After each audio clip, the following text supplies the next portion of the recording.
113일 밤 이야기의 훈민한자 천일야화는 무릉도원은 중국인들의 별천지 사상 2-1입니다. 20% 할인 가격으로 신속하고 간편하게 훈민한자 교재를 구입하는 안내문이 맨 끝에 나옵니다. 훈민한자는 지식 나눔, 머리에 쏙쏙 들어오는 모든 동영상 본 강의가 무료입니다. 산속을 헤매던 남자가 자기도 모르는 사이에 낙원으로 들어갔습니다. 그곳에는 풍요로운 논밭이 이어져 있고 사람들은 평화로운 나날을 보내고 있었습니다. 며칠간 머물다가 남자는 다시 집으로 돌아갔습니다. 그리고 다시 이곳에 오려고 하였지만 낙원은 2번 다시 모습을 보이지 않았습니다. 중국의 낙원은 신비에 쌓인 별천지입니다. 이 낙원 사상의 진수 도화원기 4세기 무렵 중국의 이야기입니다. 후난성의 무릉이라는 지역에 민물고기를 잡으며 사는 어부가 있었습니다. 어느 날 그 남자는 물고기를 잡기 위해 강을 따라 계곡 깊숙이 들어가는 사이에 자기가 어디에 있는지 알 수 없게 되었습니다. 어부가 어디로 가야 할지 몰라서 무작정 자신의 작은 고기잡이 배를 저어가니 계곡 양쪽 물가를 따라 꽃들이 만발해 있었습니다. 그런데 그 나무들이 하나같이 모두 복숭아 나무였습니다. 달콤한 향기가 계곡 전체를 가득 채우고 있었고 꽃들이 하늘하늘 바람에 날리고 있었습니다. 참 이상한 일도 다 있지. 어부는 이 복숭아 나무 숲이 어디까지 계속되는지 보고 싶어서 앞으로 계속 나아갔습니다. 한동안 가니까 복숭아 나무 숲은 끊기고 계곡이 맞닿은 곳에 작은 산이 나타났습니다. 계곡물이 솟아나오는 수원 근처에 작은 동굴이 있었습니다. 안을 들여다보니 희미하게 빛이 보였습니다. 어부는 기슭에 배를 두고 무트로 올라와 동굴 안으로 들어가 보았습니다. 동굴 안은 무척 좁아서 사람 하나가 간신히 지나갈 정도였습니다. 동굴 안으로 계속 들어가자 갑자기 시야가 밝아지더니 눈앞에 대지가 나타났습니다. 넓은 대지는 평탄했고 손질이 잘 되어 있는 논밭과 아름다운 연못, 뽕나무와 대나무 숲도 있었습니다. 잘 닦인 길과 커다란 집들이 있었고 그 집들의 뜰 안에서는 개나 닭의 울음소리가 들려왔습니다.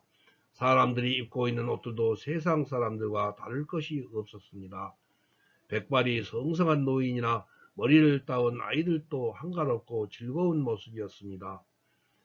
그러고 있는 사이에 어부의 모습을 발견한 마을 사람이 깜짝 놀라면서 도대체 어디서 왔느냐고 물었습니다. 어부가 겪은 그대로 이야기하자 마을 사람은 자기 집으로 어부를 데리고 가서 술과 닭고기 요리를 대접해 주었습니다. 어부에 대한 소문을 들은 마을 사람들이 그 집으로 몰려왔습니다. 마을 사람들은 아래 세상에 대해서 이것저것 어부에게 캐물었습니다. 그들의 이야기는 이러했습니다. 우리의 조상들이 진나라 때 전란을 피해서 가족과 친지들을 이끌고 이 산속으로 피난을 왔습니다. 그 후로는 마을에서 한 발짝도 나가지 않았기 때문에 세상과는 인연이 끊긴 생활을 하고 있습니다. 그러니까 지금은 어느 시대인가요? 마을 사람들은 한나라 시대도 몰랐습니다. 그러니 위나라나 진나라에 대해서는 말할 필요도 없었습니다. 대략 500년 동안이나 바깥 세상으로부터 단절되어 있었던 것입니다.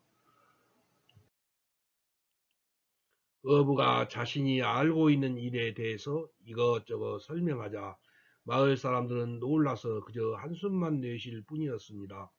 그 다음부터 마을 사람들은 번갈아 가면서 어부를 자신들의 집으로 초대해서 푸짐한 술과 안주로 대접하였습니다. 바깥 세상의 이야기를 듣고 싶어 했습니다. 어부는 이 마을에서 며칠 동안을 지낸 후 자신의 마을로 돌아가려 했습니다. 그러자 마을 사람 중 하나가 그에게 이렇게 말했습니다. 이 마을에 대해서는 절대로 다른 사람에게 말하지 말아 주시오.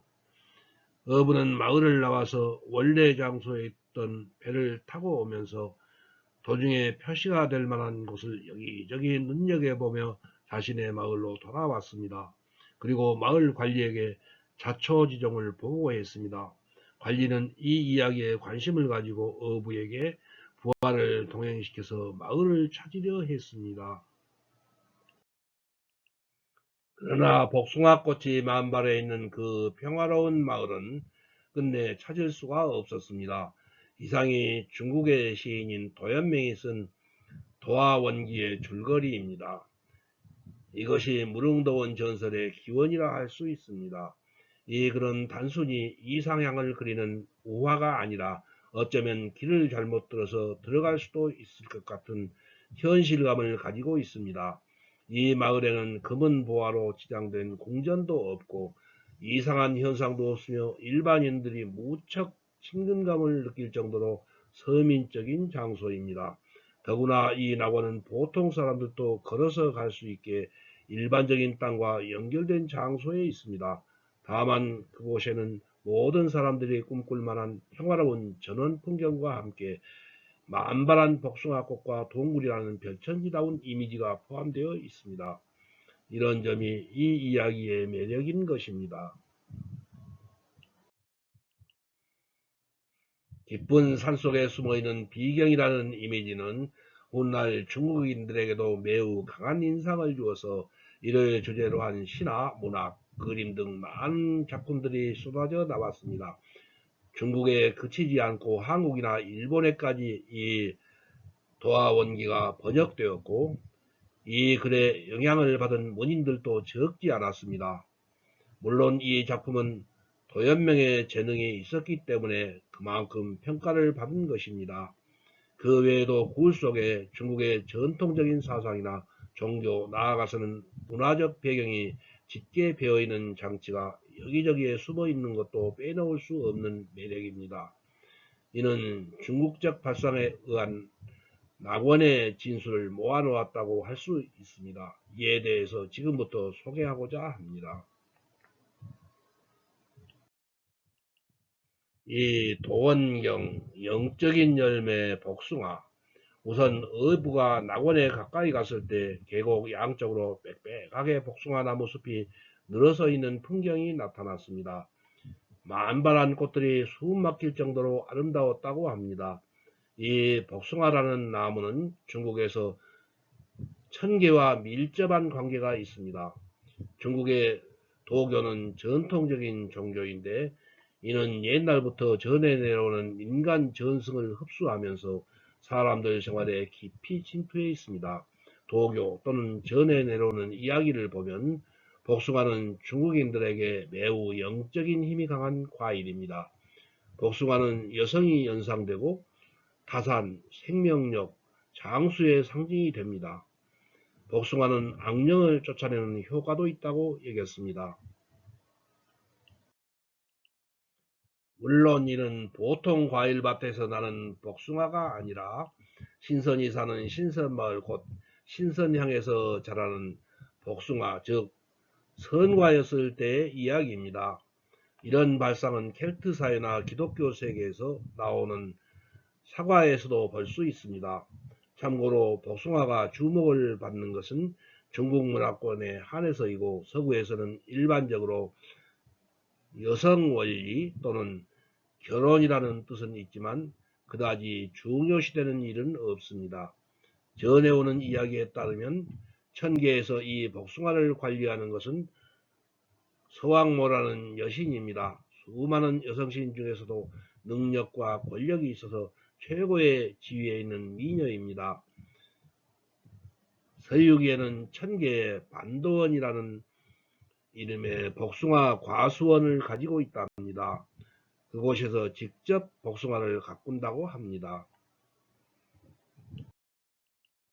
이 과수원에는 복숭아가 전부 3,600그루가 있는데 입구 가까운 곳에 있는 1,200그루는 3,000년에 한 번만 열매를 맺는답니다. 이 복숭아 열매는 작지만 인간이 먹으면 몸이 가벼워져서 신선에 가까이 갈 수 있습니다. 과수원 안쪽에 있는 1200그루는 8겹의 꽃잎을 가진 꽃이 피고 6000년에 한 번 달콤한 열매를 맺습니다. 이것을 먹으면 안개를 타고 하늘을 날아다닐 수 있고 불로장성의 몸이 됩니다. 그리고 과수원 가장 안쪽에 있는 1200그루의 복숭아는 포도 색깔의 반점이 있고 씨가 작아서 열매를 맺기까지 9000년이 걸린답니다. 이 열매를 먹으면 태양이나 달처럼 오래 살 수 있다고 합니다. 손오공은 이 복숭아 과수원의 관리인이었는데 몰래 복숭아를 훔쳐 먹어서 죽지 않는 몸이 되었다고 합니다. 영적인 힘이 있는 것은 복숭아의 열매뿐만이 아닙니다. 복숭아 나무 또한 상당한 힘을 발휘한다고 믿었습니다. 전설에 의하면 동방에 있는 바닷속에 도삭산이라 불리는 신비한 섬이 있는데 그 주위는 거대한 한 그루의 복숭아 나무 가지로 둘러싸여 있습니다. 동북쪽 부분에 약간 가지가 엉성한 곳이 있는데 거기가 이 섬의 유일한 입구여서 많은 귀신들이 출입한답니다. 말하자면 귀문인데 이곳에는 2명의 문지기신이 악귀의 침입을 막고 있다고 합니다. 이 전설에 따라 중국 사람들은 문가에 복숭아 나무로 만든 문신의 인형이나 복숭아 부적인 도부를 붙입니다. 집에 나쁜 기운이 들어오지 못하게 하기 위해서입니다. 말하자면 복숭아라는 식물은 불로장수의 상징임과 동시에 악령의 침입을 막고 깨끗한 신의 영역을 나타냅니다. 이렇게 설명하면 도화 원기의 낙원이 단순한 산속 마을이 아님을 이해할 수 있을 것입니다. 도교에는 동천복지라는 말이 있습니다. 이는 육조시대까지 전성기를 이루며 유행하였습니다. 명산이나 경치가 좋은 장소에는 신선, 신의 경지에 이른 선인이 사는 낙원이 숨겨져 있다는 사상입니다. 동천이라는 말은 동굴 속에 있는 별천지이고 복지란 천재지변이나 인간의 재앙이 닿지 않는 이상향이라는 뜻입니다. 말하자면 도교 세계에서 신선들의 이상향을 표현할 때 쓰는 말입니다. 당나라 시대에는 10대 동천, 36 동천, 72 복지가 있다고 했으며 그 소재들은 도교의 성지로 알려졌습니다. 예를 들어 장수성의 마오산에 있다는 금단 화양 동천, 10대 동천의 하나는 동굴 속인데도 불구하고 태양과 다른 지상에서와 마찬가지로 빛나고 보랏빛 구름이 떠 있다고 합니다. 공중에는 새가 날아다니고 지상에는 초목이 우거졌으며 웅장하고 화려한 궁전이 늘어서 있습니다. 다른 동천복지 또한 비슷한 풍경이라고 합니다. 도화원기에 나오는 낙원과의 커다란 차이점은 이 이상향이 서민을 위한 것이 아니라 신선을 위해 준비된 세계라는 점입니다. 따라서 신선이 살기에 어울리는 궁전이 있고 금은 보화로 장식되어 있습니다. 동굴 내부에 태양이나 달이 있으며 도시가 존재한다는 말은 그것이 하나의 세계임을 나타냅니다. 나아가 작은 우주로서 본래 우주 내부에 마치 태아처럼 동천복지가 존재한다는 뜻입니다. 더구나 세상에 존재하는 모든 동천복지는 땅속에 있는 길로 연결되어 있다고 합니다. 물론 일반 사람들은 동천복지에 들어갈 수가 없습니다. 도교의 수행을 쌓아서 신선이 될 자격이 있는 도사만이 그곳에 발을 들여놓을 수가 있습니다. 왜냐하면 동천복지는 천계에 있다는 신선의 주어가 지상으로 파견된 곳이기 때문입니다. 이 동천의 이미지를 부풀린 것 같은 이야기를 살펴봅시다. 후한서에 실려있는 이야기입니다. 후한시대 25년부터 220년 허난성의 어느 작은 마을에 비장방이라는 관리가 있었습니다. 어느 날 마을 시장에 호공이라는 노인이 나타나 약을 팔았어요. 그의 약은 무척 잘 들었는데 가격이 엄청나게 비쌌습니다.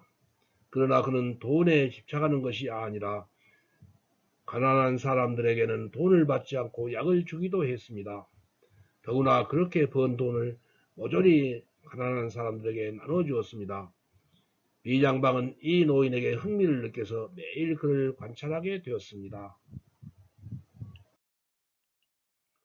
어느 날 저녁 호공은 장사를 끝내고는 약이 든 호리병 속으로 껑충 뛰어들었습니다. 망루에서 호공을 지켜보고 있던 비장방은 깜짝 놀랐습니다. 어떻게든 이 호리병의 비밀이 알고 싶어진 비장방은 식사를 대접하기도 하고 약을 진열해 놓은 길가를 청소하기도 하면서 호공에게 온갖 정성을 다했습니다. 한동안 비장방을 무시하던 호공도 드디어 그의 성실함을 인정했습니다. 날이 저물고 시장에 사람들이 없어지면 이곳으로 오시오. 저녁때가 되어서 비장방이 호공에게로 갔습니다. 호공은 따라오라며 호리병 속으로 뛰어들었습니다. 비장방은 잠시 주저하다가 용기를 내어 그의 뒤를 따랐습니다.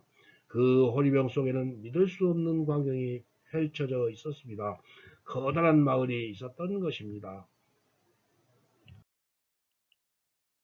눈부시도록 화려한 건물들이 줄지어 서 있고 이 세상이라고는 생각할 수 없을 정도로 우아한 분위기가 흐르고 있었습니다. 호공의 저택도 웅장하고 화려했으며 하인들이 몇 명씩이나 머리를 조아리고 서 있었습니다. 호공이 입을 열었습니다. 그렇다. 내가 생각하고 있는 것처럼 나는 신선이다. 예전에는 천계에서 중책을 맡아보고 있었지만 직무태만으로 질책을 받아 인간 세상에서 살고 있다. 너에게는 소질이 있어 보였기에 이곳으로 데리고 온 것이다. 이 장소에 대해서 결코 입 밖에 내어서는 안 된다. 그 후에 비장방은 호공의 지도를 받으며 수행을 거듭하여 드디어 선인이 되었다고 씌어 있습니다. 호공의 호리병 속에는 별천지가 있었습니다.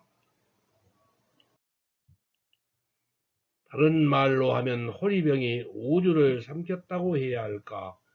말하자면 호공의 호리병은 다른 세계가 현실 세계에 들어온 다른 차원의 공간이라 할 수 있을 것입니다. 이러한 신기한 공간에 대한 이야기는 그 밖에도 많습니다. 동천설을 다른 각도에서 보면 이 별천지의 성격을 더욱 분명하게 알 수 있습니다. 도화원기에서 어부가 들어간 동굴은 한 사람이 간신히 지나갈 정도로 좁은 길이었습니다. 동굴이라는 것은 대개 입구가 작고 안으로 들어가면 넓어집니다. 호공의 호리병도 입구가 좁고 안으로 들어갈수록 벌어지는 모양을 하고 있습니다. 심층 심리학적으로 보면 이는 모태로 돌아가기 위한 도화원기의 또 다른 요소였다고 할 수 있습니다. 생명을 키워준 장소로 돌아간다는 향수와도 같은 사고가 자궁 입구를 상징합니다. 다음 114일 밤 이야기 후민한자 천일야화는 무릉도는 중국의 별천지 사상 2-2입니다.